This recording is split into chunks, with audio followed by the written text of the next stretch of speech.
All right, thank you. Good evening, everybody, and thank you so much for being here this evening. We appreciate you coming out. My name is Peggy Hendon. I am president of the League of Women Voters for Tarrant County, and I will be the moderator this evening for our forum. Just very briefly, I'm going to say the difference between, this is not a debate. This is what we call a forum. And in a forum, each one of the candidates is given the same question. Each one is allowed a certain amount of time to answer that question, and then we move on to the next one.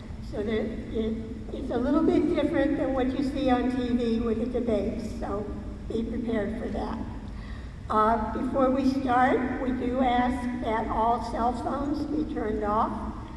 We do not allow recording of forums other than our AV group up here. I would like to begin by saying the League of Women Voters is a nonpartisan organization. We work to promote political responsibility through informed and active participation of all citizens in their government. We do not support, nor do we oppose, any political candidate or any political party. The League of Women Voters puts on forums such as this as a public service. I would like to introduce our candidates that are going to be participating this evening. I can't read your name tags. First of all, we have Sherry Means Hart.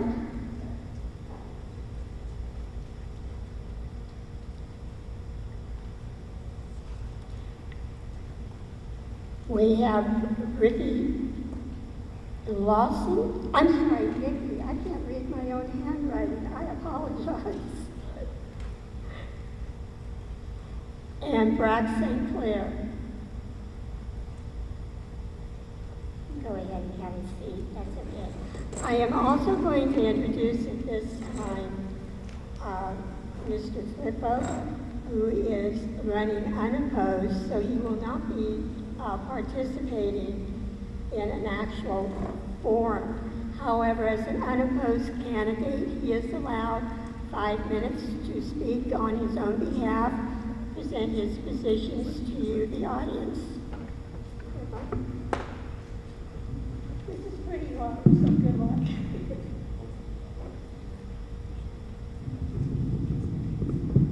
Thank you. How's that big one? Hope y'all can hear me. My name is Todd Flippo. I'm the mayor of Saginaw. It's been my privilege to be the mayor for the last 3.5 years. I appreciate the opportunity. I really appreciate the League of Women Voters hosting this event. It's great to have it. We have not had one of these in a long time, so it's well overdue. So that's a couple things I wanted to say just about me and about the city and different things. Like I said, I've been in office just over 3.5 years. I have been here a long time. I grew up here in Saginaw. I went to Boswell many years ago, moved back in the early 2000s with my wife to raise our family. Built our house on the family farm. My grandfather was a dairy farmer. So I've been around a long time. I have a great understanding of the history of Saginaw, but more importantly, the future. I have a vision for the future, and that's why I'm running again, to carry out more of the vision for the future I have for Saginaw. I think Saginaw can be more than what we are today. We've made progress, but we have a long way to go. I really am optimistic about our future. That's why I'm here. That's why I love Saginaw so much, as many of us do. Saginaw is more than just a place.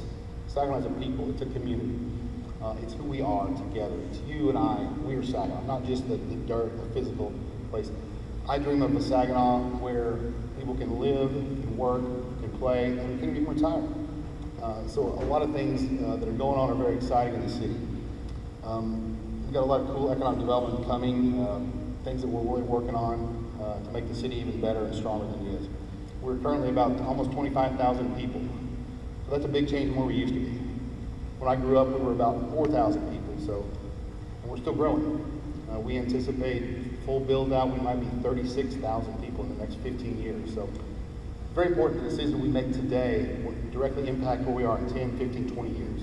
So that's why we've got to really be cautious and be careful with the decisions we make to make the right ones for the future where we're going. I want to talk about a couple of things. So it's my privilege to be mayor, and I look forward to 3 more years. I really want to encourage y'all to vote. That's why we're here to talk about voting. So the election is May 1st. To give you some understanding, our last contested election was in 2019. Just over 3.5% of the population voted, of the registered voters voted. So 3.5%. That's terrible. That's embarrassing. Please vote. People will wait in line for 20 minutes and spend $10 for a cup of coffee every day, but won't go for free and spend 5 minutes to vote. So please vote. Honestly, I tell people, I don't care who you vote for, just vote. Please. You have a chance tonight to hear from the candidates for place 2, these 3 folks. You can make up your own mind, but please come out to vote. I'm begging you, please vote. Also in the election on May 1st is our bond. We have the first bond in almost 10 years. A couple things about the bond people have heard about. There's 3 items on the bond. Item 1 is streets, specifically Knowles and West McElroy. Reason we're doing those is Knowles is well overdue, but it also floods. Also, especially the north end of the park really has some flooding issues. Some of those streets off Knowles flood every time it rains. We've got to increase the street to make it a little safer, but also get rid of the flooding. That will help.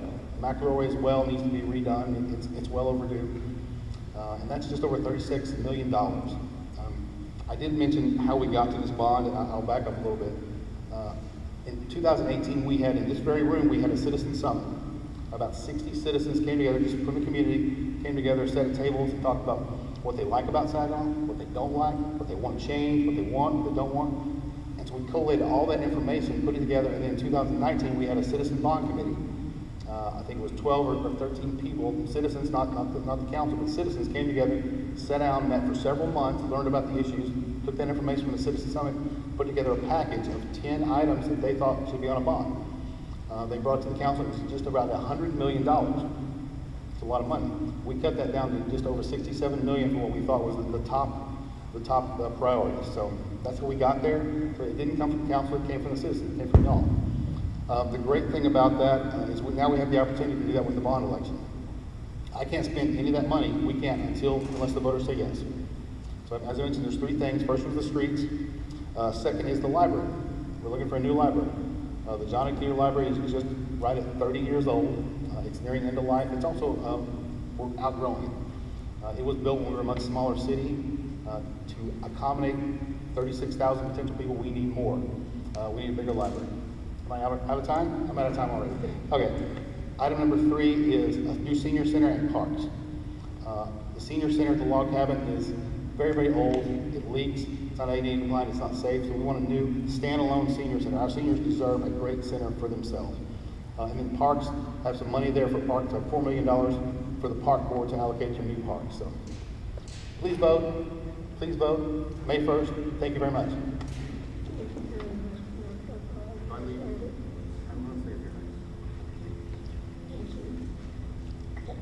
Just saw some of our timekeeping.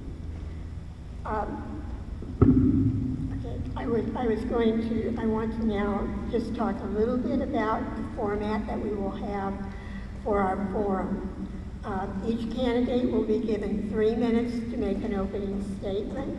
For the candidate's benefit, our timekeeper is one of our members, Kelly Smith. When you have 30 seconds left on your time, she will put up the yellow sign, and when your time is out, you get the red stop sign, and we will move on. After the opening statements, we will proceed with the questions that have been submitted by the public. Each candidate will be given 1 minute to answer the question. And then at the end, each candidate will be given 2 minutes for a closing. All right.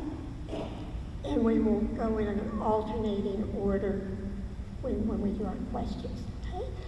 So if we would like to begin with Ms. Hart for your opening statement.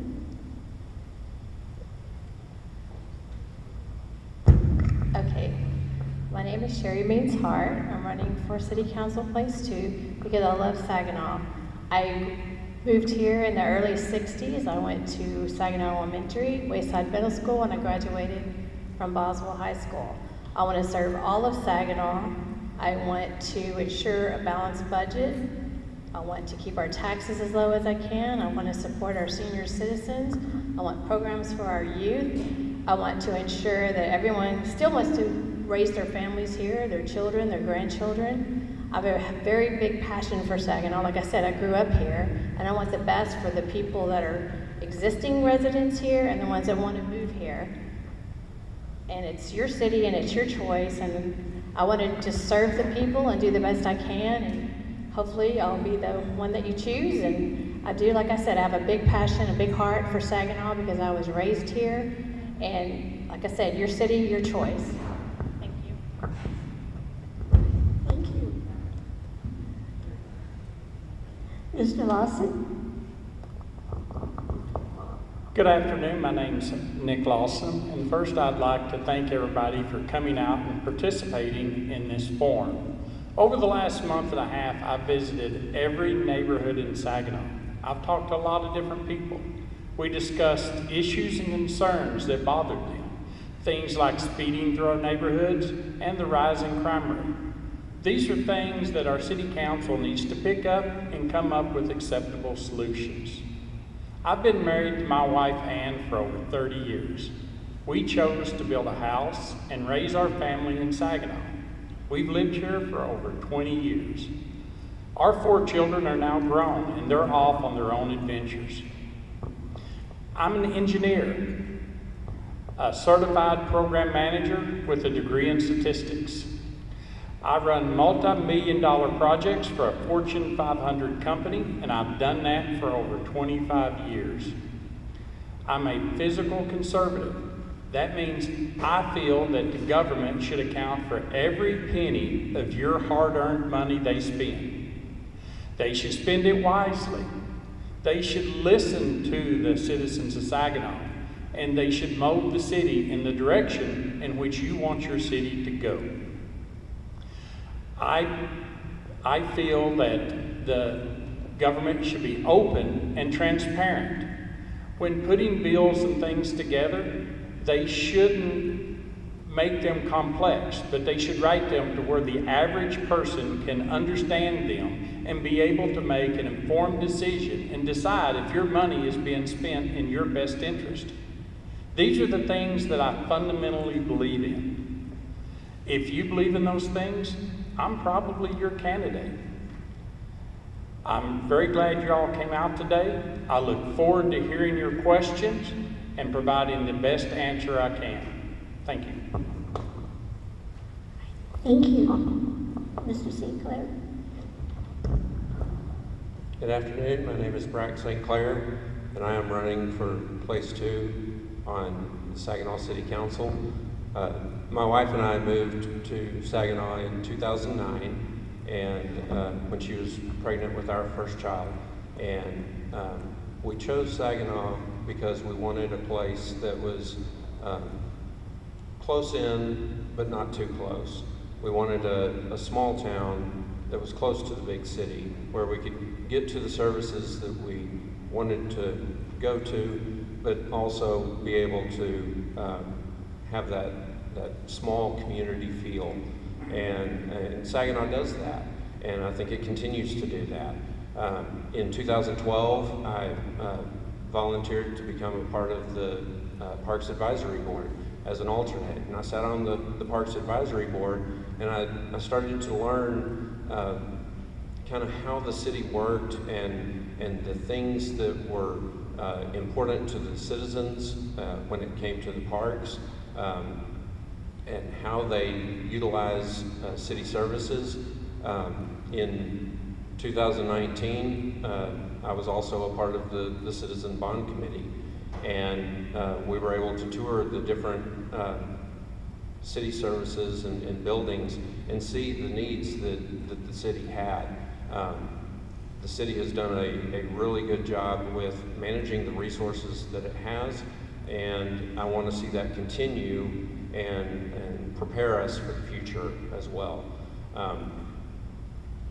I decided to run for city council simply because I want to make sure that everybody is having the same opportunity that I had when I first came here, and that is to make sure that we're able to raise our children, that we're able to retire, that we're able to live our lives and improve that quality of life as we move forward. So, thank you.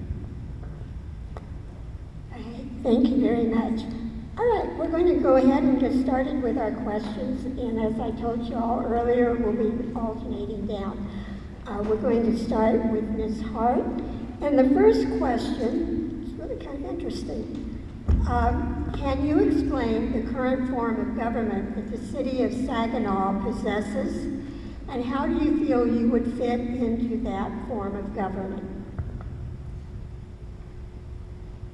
I'm sorry, can you be more specific? No, that's the way the question was worded.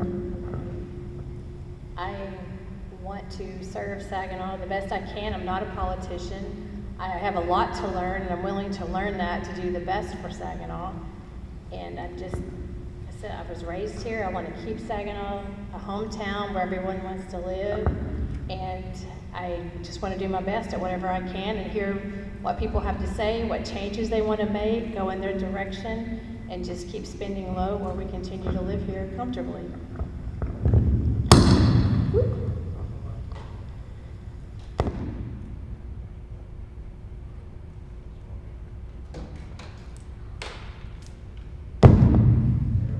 There we go. Were you finished? Yes, ma'am. Thank you. Mr. Lawson, same question. Can you explain the current form of government that the city of Saginaw possesses, and how would you fit into that? Yeah, the current form of government that Saginaw has, we often refer to it as a weak mayor or weak governorship. And the way it's divided is the council and the mayor elect a manager, a city manager, and the city manager runs the day-to-day business. And then the council and the mayor, they're the ones who sets the policies and the long-term vision of the city. And that's pretty much, it's the same way as ran like a business. Thank you. All right, Mr. St. Clair, can you explain the current form of government that the city of Saginaw possesses, and how would you fit into it? Okay, so as Mr. Lawson stated, the city manager is the one who's kind of acting at the behest of the board of directors, which would be the council and the mayor. And so anything that's coming before the council requires at least 4 of the council and mayor to agree to it, otherwise it doesn't pass. So my goal and how I would fit into that is that I would desire to work with the existing members of the council and the mayor and make sure that we're putting together policies and ordinances that benefit the quality of life that everyone has here. Thank you. We're going to start with Mr. Lawson on this next question. Actually, this submission has several questions, so we'll work our way through. First question is, growth is inevitable. What ideas do you have to help Saginaw embrace the growth in the best way possible? I'm sorry. Can I do it louder for you? What, did you say roads? No, it says growth. Growth. Roads? What? Oh, growth. So, Got it? Okay, it's inevitable. What ideas do you have to help Saginaw embrace growth in the best way possible? yeah. Saginaw, just like the whole Metroplex, and just like all of Texas, is just exploding in growth.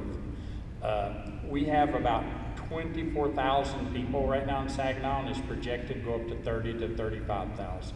What we need to do is plan. We need to have good ordinances in place to where these new buildings and these new subdivisions get built, that the proper drainage and runoff and things like that does not swamp the current citizens and our properties in Texas. So we need to be able to bring in the new, but also pay attention to all of the Saginaw residents that's already here and make sure that we don't destroy their property and their livelihood.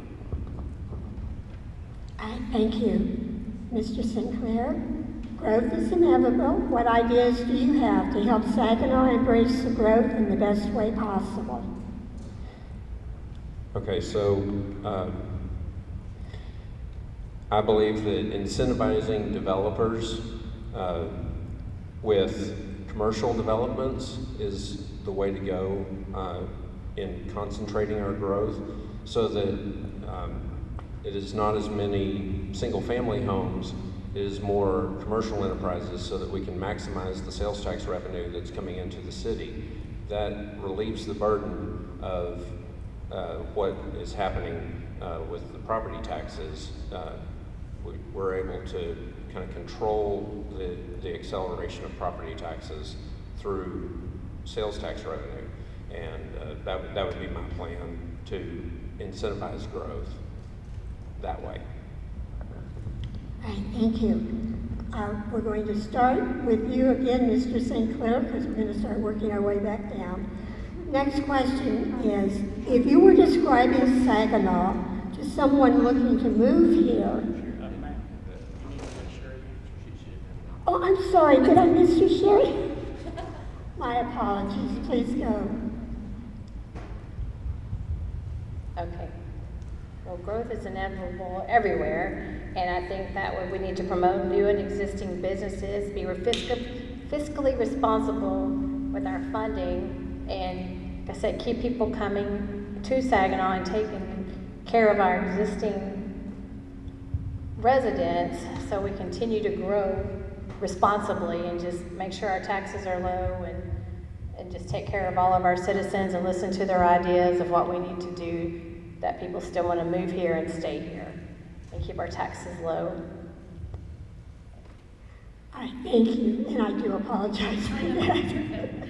All right, for our next question, Mr. Sinclair, if you were describing Saginaw to someone looking to move here, what would you say, and what are the strengths and weaknesses?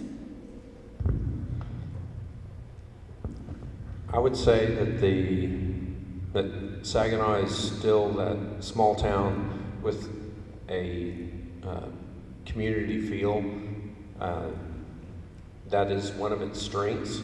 Our parks are a strength. Our sense of coming together in things like the February ice storm. I saw so many neighbors getting out and helping each other, and I heard stories of that all over town.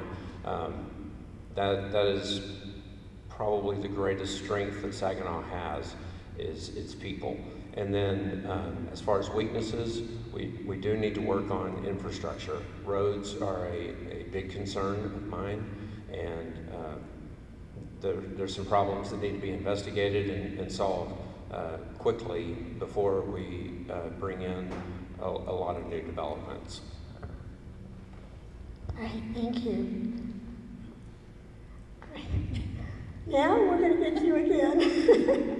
The question is, if you were describing Saginaw to someone looking to move here, what would you say, and what are the strengths and weaknesses? The strengths to me to move into Saginaw is it's still a small town feeling. Our citizens are great, they're resilient, they're close, and like Brack mentioned in his response, whenever we had the snow and ice, we had a Facebook page, at least in our neighborhood, that people were reaching out, saying, we have water, we have firewood, we have food, come stay with us, I don't have any electricity. Everyone came together, and it was nice to see, even if it was in their own individual little neighborhoods, it was very nice. And the weakness is our roads are getting crowded, and we want to have better roads, and better drainage and things like that, but we also need to be responsible with our funding but one is one of the big issues is we have a lot of people moving in and we want them to be happy here and have the same benefits that we've had all through the years. Thank you. Thank you. Mr. Larson, same question. If you were describing Saginaw to someone looking to move here, what would you say? What are your strengths and weaknesses? Definitely we have still the small town vibe, but we're very close to Fort Worth, so we get all the benefits of a big city that we can go to and, and participate in. We also, very tight communities. A lot of the communities have things throughout the year. I know we do a pig roast, we're fixing to have a crawdad or a boil, and things like that, and that's really good. Things that we need to work on is, as these new subdivisions come in, we need to make sure that all of our infrastructure can handle it and we don't put the stress. Also, being surrounded by Fort Worth puts a lot of strain on us in that they're sucking out a lot of our tax base. And a lot of the major artery roads, we have to deal with them in order to get them fixed. And to me, that's the biggest problems. All right, thank you. All right, Ms. Hart, we're going to start with you on this next question. It is, Saginaw is a city manager-led municipality. What ways would you support the city manager and staff? Sorry, I can barely hear you. Sorry. Is this better for you? Not really. Okay. Saginaw is a city manager municipality. How would you support the city manager? Thank you. Okay. And staff, okay. As by supporting the city manager, I would like to ask citizens questions, what we need to do to make this a great place, what we need to do in all situations. When I was out walking my flyers the last week or so, I've got, a lot of comments from different people, and I would bring those to the city manager and discuss some of those, problems or issues or complaints or even compliments, and try to work with the city manager to do the best we can for all of our citizens, so that all issues can be, resolved or taken care of, or at least thought of and answered. Thank you. Mr. Lawson, same question. Saginaw is a city manager-led municipality. What ways would you support the city manager and staff? First, the city manager is basically an employee that's hired by the council, and he runs the day-to-day business. And the way that the council should work with the city manager is to ensure that all the residents are getting their needs and things taken care of. Your garbage picked up, your sewers cleaned, your storm drains cleaned out, the potholes in your roads fixed. That is what the city manager is supposed to do. He's supposed to manage the city and take care of such things. So I would work with the city manager to make sure that those are being done for our citizens. All right, thank you. Mr. St. Clair, same question. Saginaw is a city manager-led municipality. What ways would you support the city manager and staff? Well, I think that the initiative that Gabe has rolled out recently with the garage gap has been puts our city in a unique position where we are able, as representatives of the city and the city manager and the staff, are able to connect with people in a relaxed format, an informal format, and they're able to discuss issues that they're having. They're able to discuss that with the chief of police, they're able to discuss that with the mayor, they're able to discuss that with the city manager, the director of public works. All of these people have been attending these garage gabs, and they're able to communicate on a much more personal level, and not as a frightening level as maybe wandering down to City Hall or going down to the police station might do. All right, thank you. All right, Mr. Lawson, we are going to start with you on this next set of questions. And this next set of questions, we had voters who were asking about the bond issue. And I'm going to split this question into 3 parts because, quite honestly, I went and read your propositions, and I think it is not fair to ask a candidate to try to answer all 3 of those in 1 minute. So I'm going to split it out into the 3 different propositions. So Mr. Lawson, if we could start with bond proposition A, which is the 37 million bond for street and road improvements. If you would like to give us your position on that particular proposition. Bond A is, we refer to it as the road bond. I have 2 major issues with this bond. The first issue I got is what I call this cityscape, or the money that they're spending to decorate and beautify around City Hall. And the second problem I got is the going through the park there, the widening of the road and putting the roundabout in there. They had a proposal to put a pedestrian overpass and they chose not to. And I think that's going to cause somebody to get run over.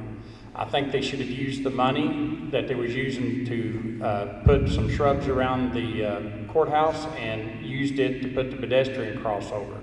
Because in my opinion, it isn't if somebody's going to get run over, it's when, if they expand that road and don't put that across. Thank you. All right, thank you. Mr. St. Clair, same question. If you would like to give us your position on Proposition A. I am 100% for Proposition A. There is not a single item in that proposition that I disagree with. I believe that the widening of the roads and allowing for larger sidewalks around City Hall is a good thing, because that's going to allow for single lane, slow, wide sidewalks. It's pedestrian friendly around where the senior center and the library are going to be placed, right across the street from City Hall, essentially. The roundabouts were designed in a very safe manner. There's many materials online on the city website showing how the roundabouts are the safest solution for that. Knowles is going to expand to having 15,000 cars a day driving through the McElroy and Knowles intersection, and the roundabout's the safest way to accomplish that. All right, thank you very much. All right, Ms. Hart, same question. Your position on Proposition A. On Proposition A, I'm against Proposition A. I believe that we do need roads in a different direction with at least the 4-way stopway and Knowles and McElroy, but I don't think it's a roundabout. We just put in the new lights a couple of years ago. I believe that turn lanes would be safer. A lot of people use that park. The roundabouts, to me, and the walkways are just dangerous, and people looking at a light, to me, would be safer than trying to figure out a roundabout, especially when you have crosswalks that are going to be close to that area. So I am not in favor of the roundabout or the roads at this time. All right, thank you. All right, Mr. St. Clair, we're going to start the next set with you, and that is going to be asking you to give us your position on Proposition B, which is the City Parks and Senior Center bond issue for $11 million. Okay. This is an issue very close and dear to my heart. Having served on the Parks Advisory Board for 9 years, this proposition, I want to see those parks improved. $4 million sounds like a lot of money. It really is not. The Parks Advisory Board submitted about $35 million worth of improvements that could be made to the parks, and we're able to pare it down to $12 million and then down to $4 million. The new senior center is absolutely necessary. The log cabin sits on prime commercial real estate land that could be used for commercial dine-in restaurant purposes, things of that nature, and it's in terrible shape. It needs to be renovated, and that would be too costly for that, so the new senior center is a necessary improvement. All right, thank you very much. Ms. Hart, same question, your position on Proposition B. I believe that the city parks are heavily used and they're great. The dog parks are full of animals all the time. I see a lot of people. I drive by the park a couple of times a day and they're great, but I just don't think at this time is the right time to spend that money on this proposition either. I'm not against it. It's pushed through too fast in my opinion, and I just think it's something that we need to wait on, look into other options until, with the pandemic, we don't know what our economy is going to be like within the next year, and I just believe it's something that we need to wait on as well. All right, thank you. Mr. Lawson, same question, your position on Proposition B. Proposition B, I'm against. It's two parts. The first part, the parks. While it's $4 million, they don't explain at all what they're going to spend the $4 million on. They do give us a $30 million thing, and there's a lot of things in that $30 million that I'm absolutely against. If this was my own money, and it is, I would not give nobody $4 million without telling me what they're going to spend it on. Also, the Senior Citizen Center, we do need a Senior Citizen Center, but there was a proposal to put the Senior Citizen Center right here in the rec center and save a ton of money by having open areas that they both could use. It may not be what we want, but to do that would give us what we would need, and sometimes that's what you got to go for. And so therefore, on Proposition B, I go for what we need, and we don't need a totally independent thing, and we don't need to spend $4 million without understanding where it's going. Thank you. All right, Ms. Hart, we're going to start this last round with you. And this is your position on Proposition C, which is for the construction and equipment for a new library. I am also against the Proposition C. I believe that our library is used, and it's my understanding that people are not being charged to use the library, and they're coming from other cities to use the library for free, and maybe if there's some changes that we could make to make more income for our libraries and maybe add on or whatever, but I'm not for spending a lot of money with all this being pushed through so fastly because of the economics that we don't know about in a year. Again, I'm just not for these propositions right now, but I'm not against them for the future. It's just not, to me, it's just not the right time to spend this money.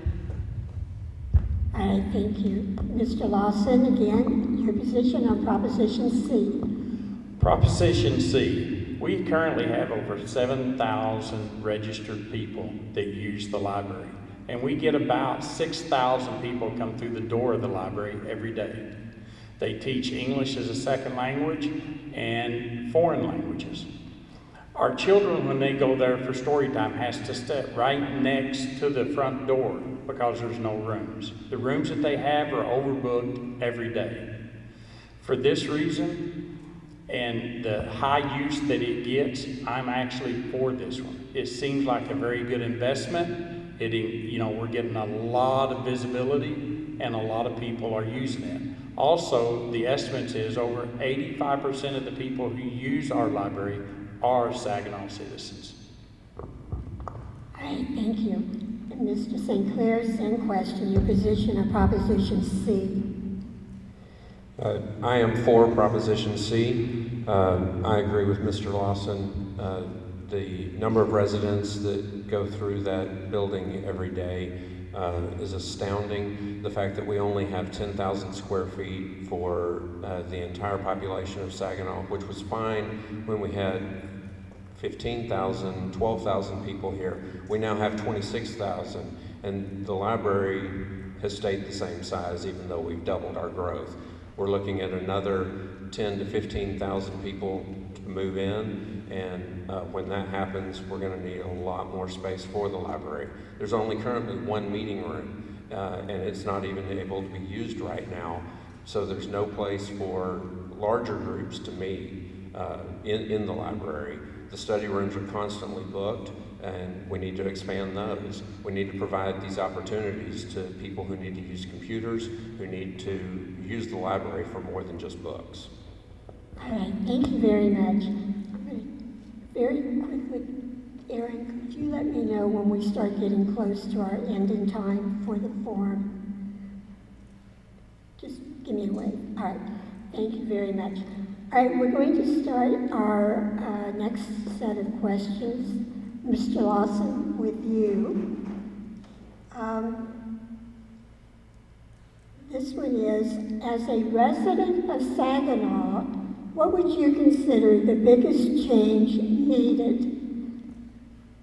Biggest change, what? That is needed.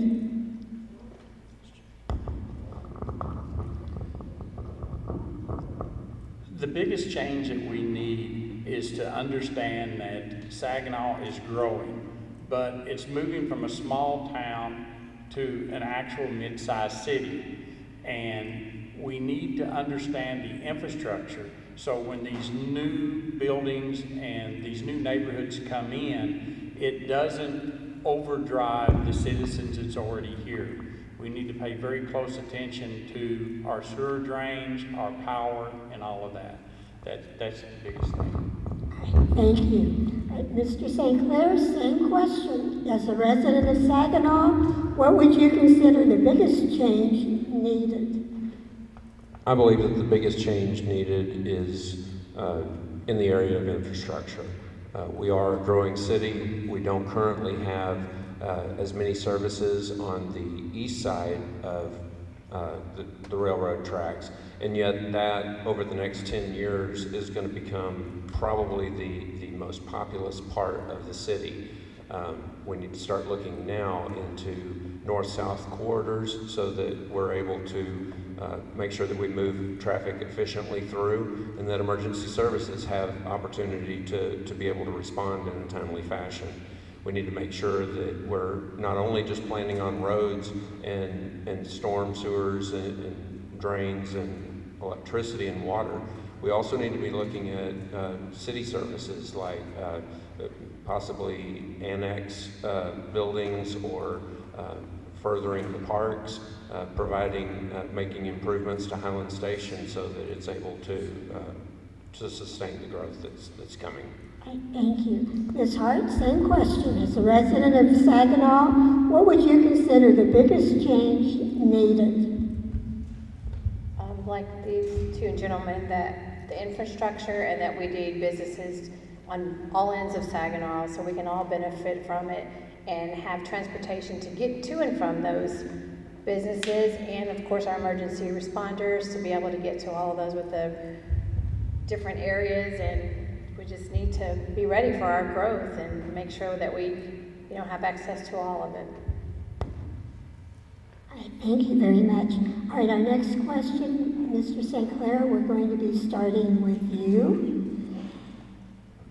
And this question is, how do you see Saginaw engaging voters within the 18 to 35 age range to be more active in their communities? That's a very good question.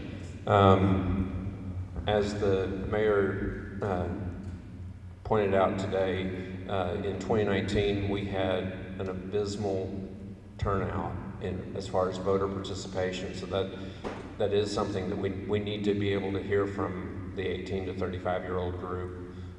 We need more. That's our average age in the city now, and so we need to have them voting.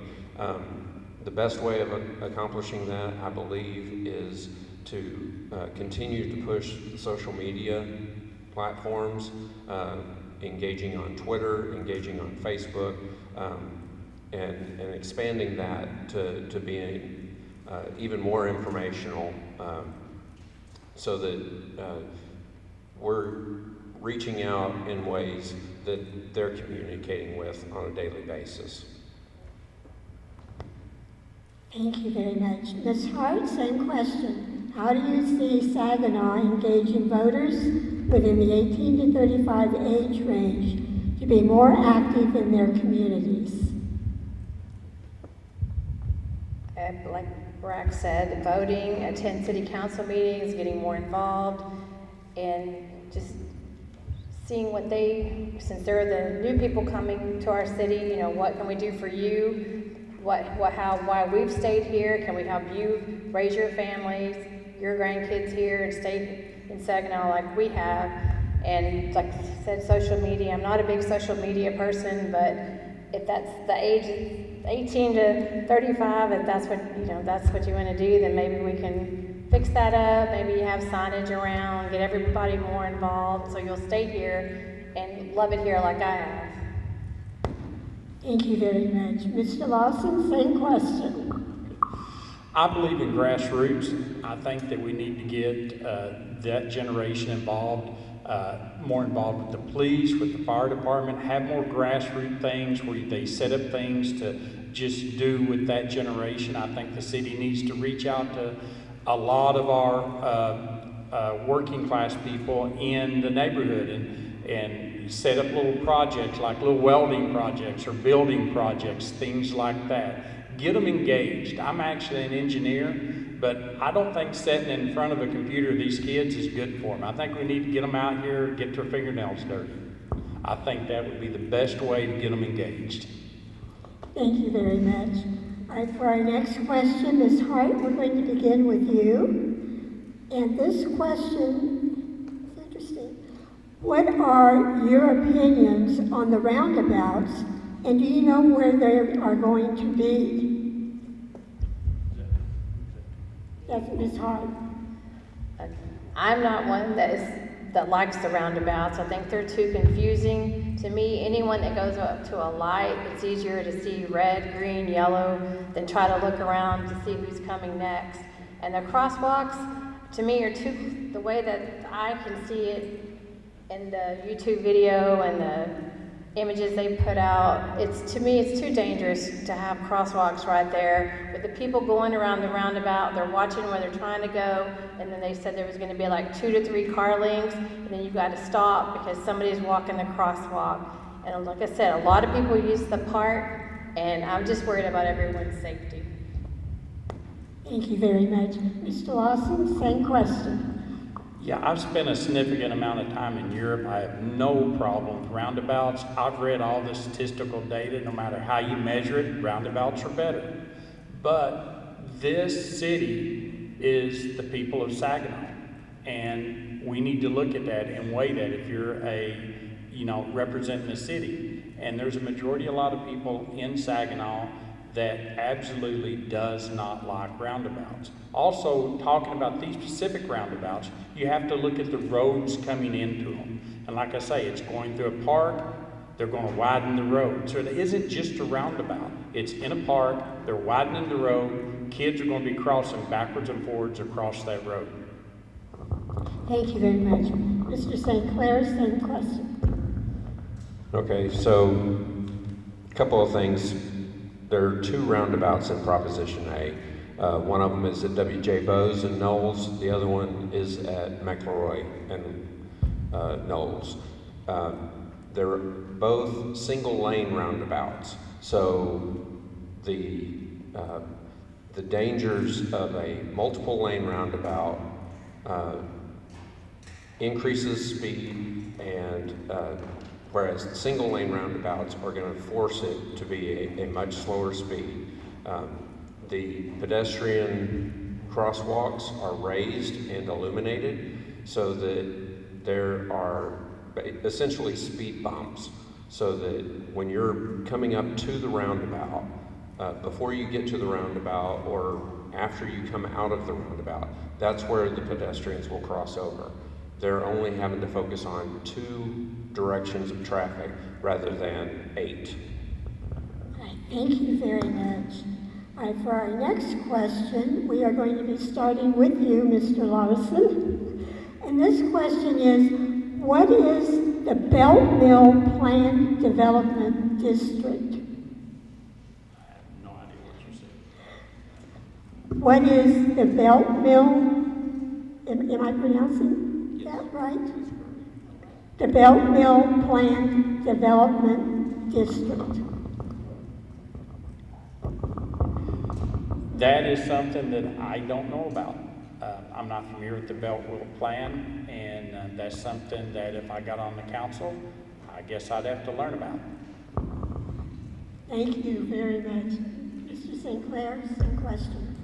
The Belt Mill Plan Development is a master development that is going in essentially on the north of Bailey Boswell on the east side of the railroad tracks. The City Council has worked with the developer to create a public improvement district so that there are public improvements, streets, parks, things of that nature, that will be improved by taxes that are only occurring in that district. So city funds, existing residents are going to be able to enjoy those roads, enjoy the parks, but the majority of those expenses are not going to be incurred by the existing residents. Ms. Hyde? I don't know anything about the plan development as well. That would be something I would have to learn as a council member. All right, thank you. All right, for our next question, we are going to begin with Mr. St. Clair.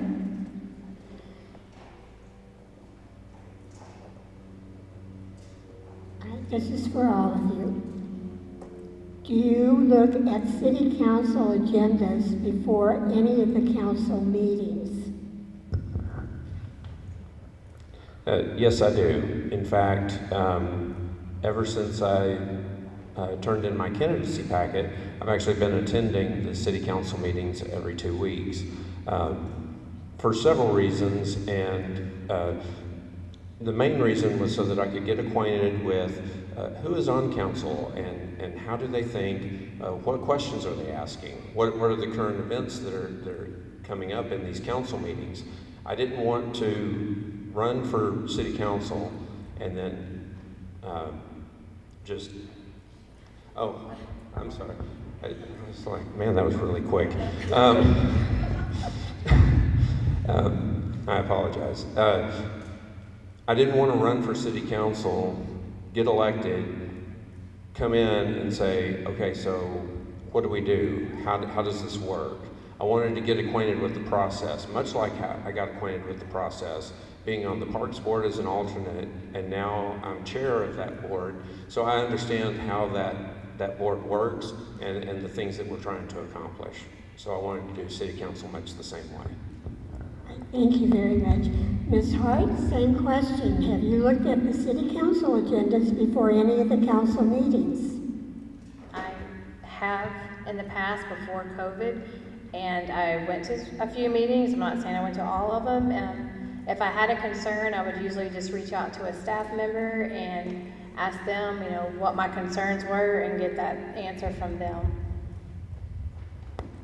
Thank you very much. Mr. Larson?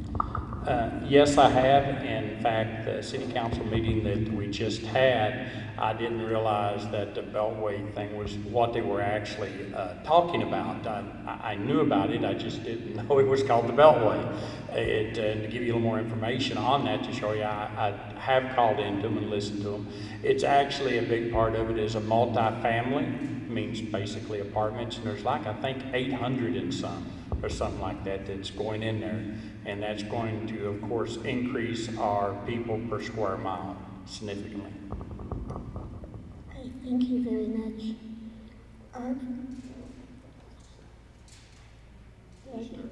I started with you, right? So we're going to start with Ms. Hart on this next one.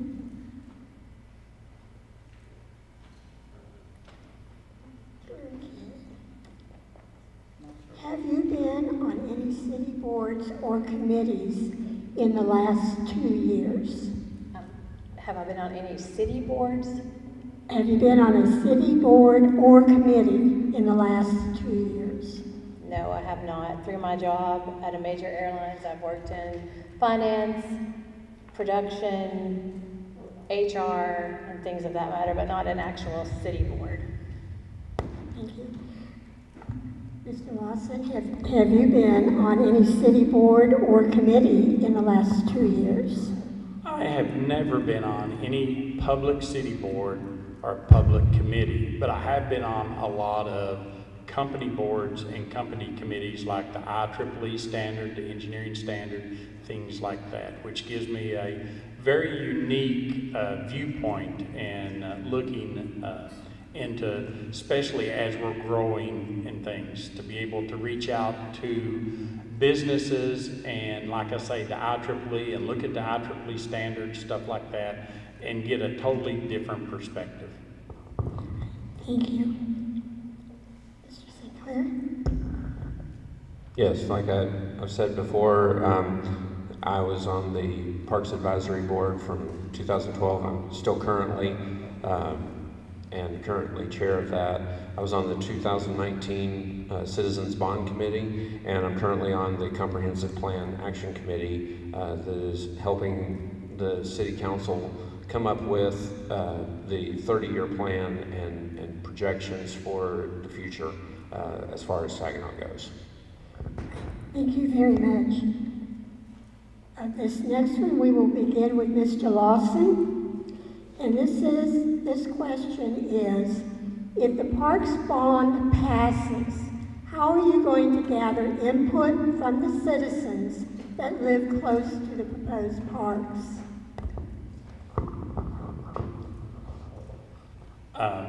Multiple different ways. I would send out flyers. I would use the Facebook, the Saginaw residency page, and ask them.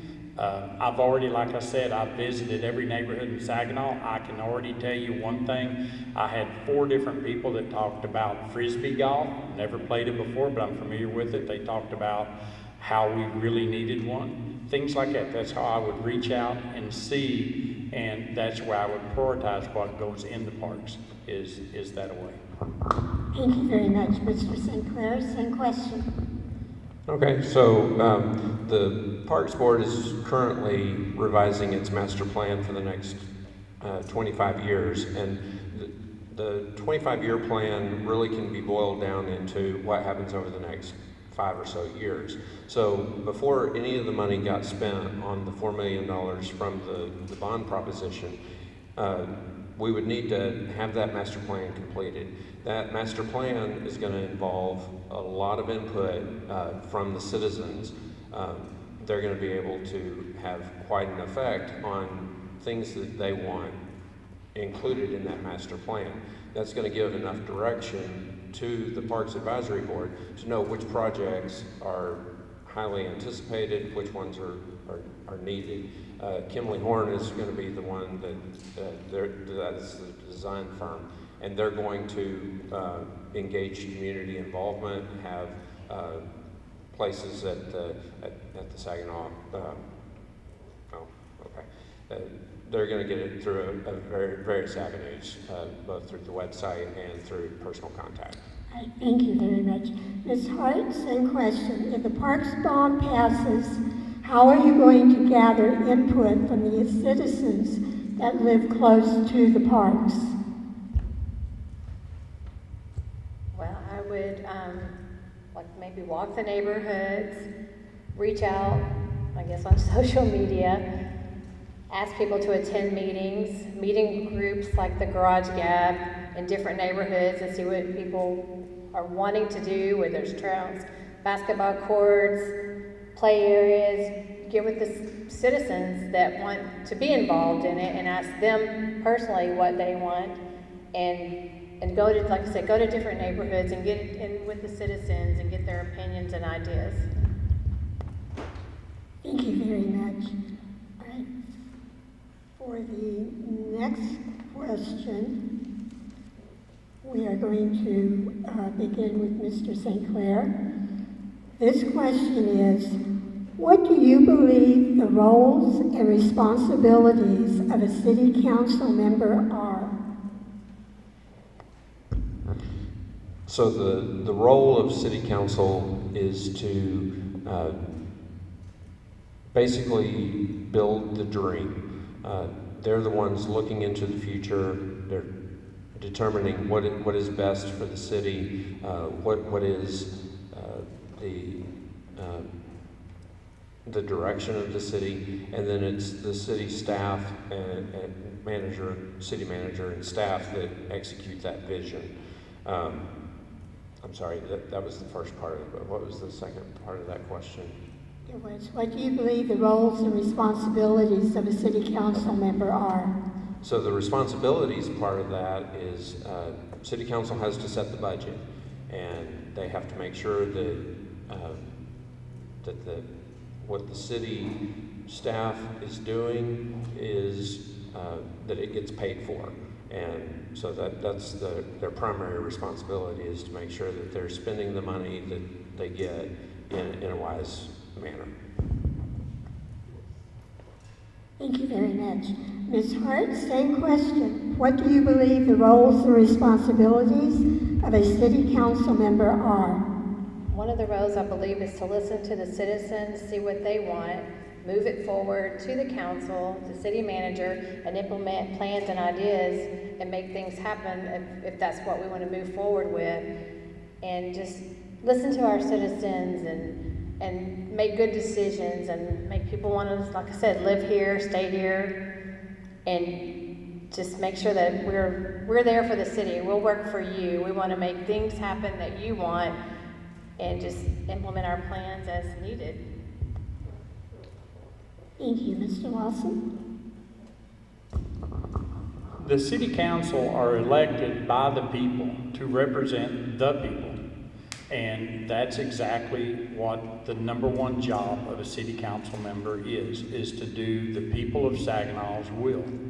We should listen to the people, and then we should put together a plan that they want and execute to that. That part of the plan that they give us is to ensure that the health and well-being, to make sure that we have the correct city manager and that he's doing his job and the day-to-day business is getting done. That's exactly what a city council person should do. All right, thank you very much. All right, for our next question, we will be beginning with Ms. Hart. And this question is lost. Here it is. Will there be any plans for a Saginaw Botanic Gardens? What do you think of having a designated garden space?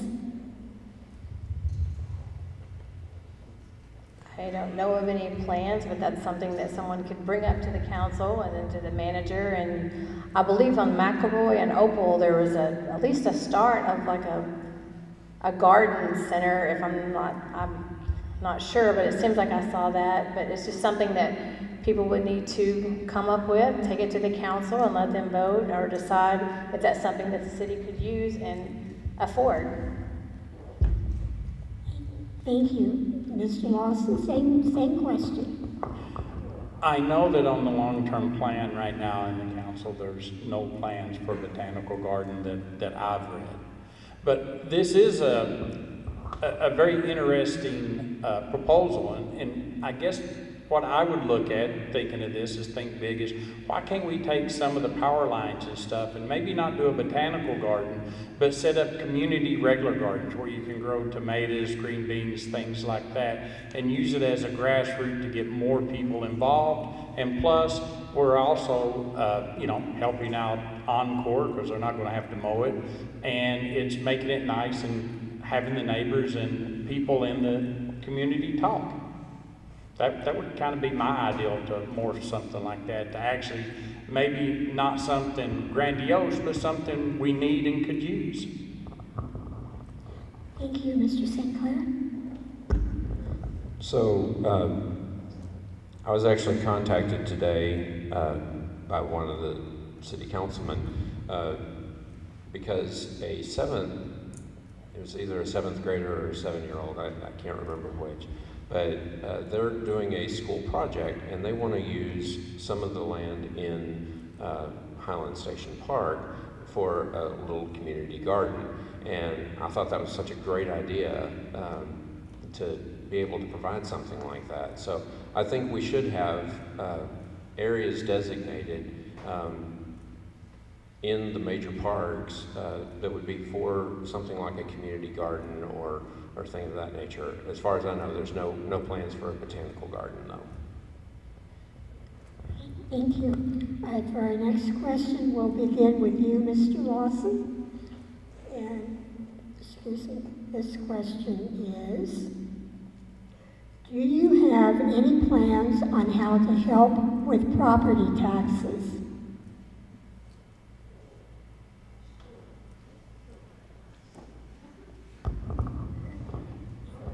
Yeah, that's a tough one.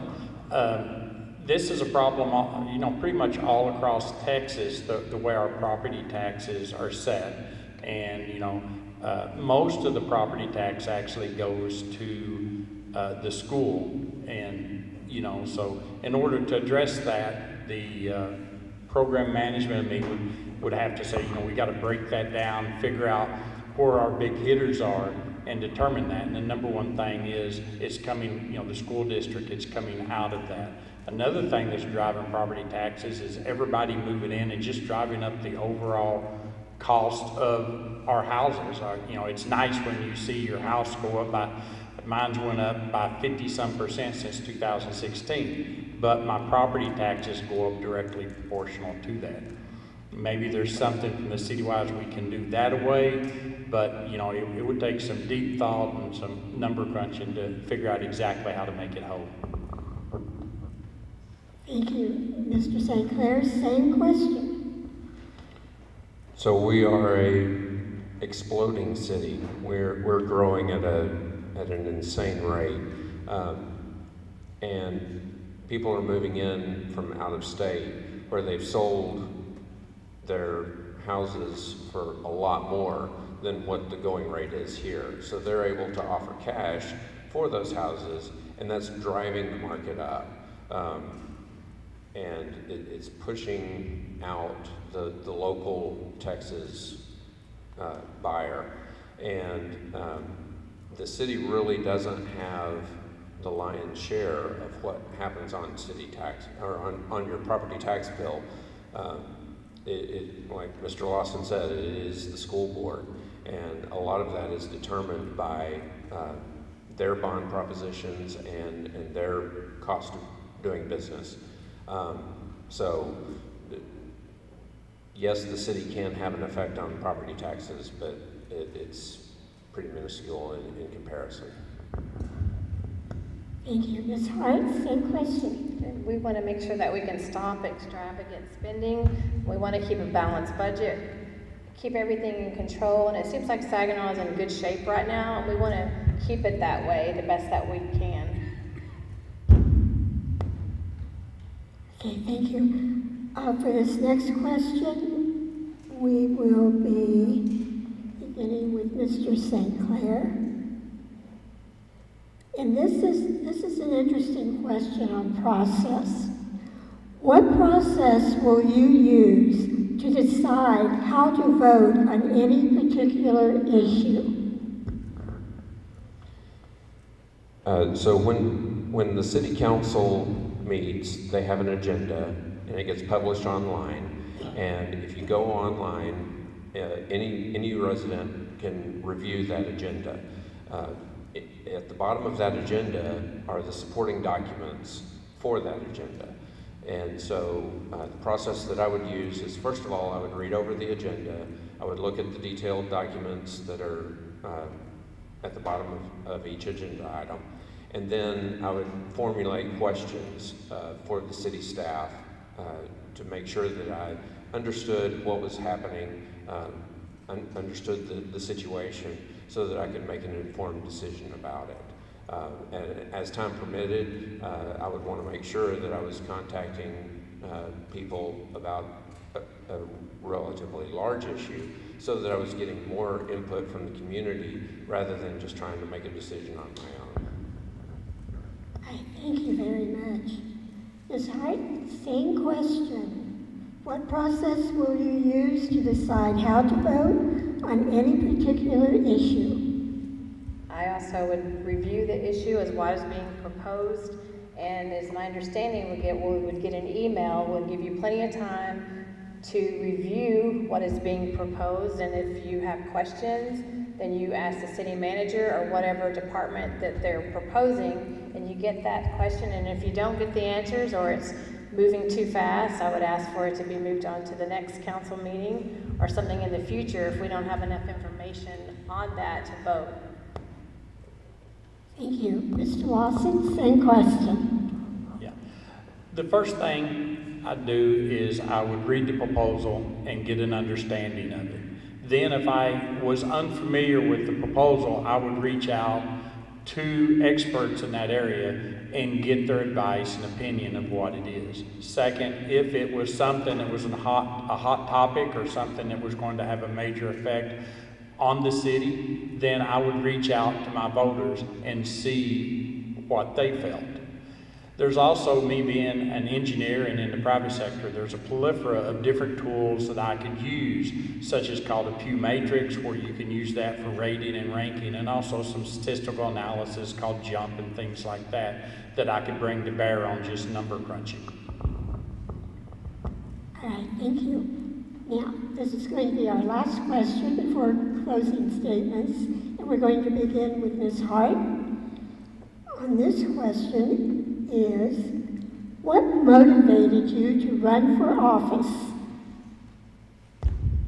Well, being a resident here since the early 60s, like I said, I love Saginaw and I want it to continue to be home for many where they can raise their families and just be where we can have the cost of living where we can afford to stay here. And I have a passion for Saginaw and I love people. I want to do the right thing. I want to listen. I want to serve with openness, honesty, and integrity. And I want to hear what people have to say. I want a voice and I want to make my voice heard. And I want to do what's best for Saginaw. And I just have a passion for Saginaw.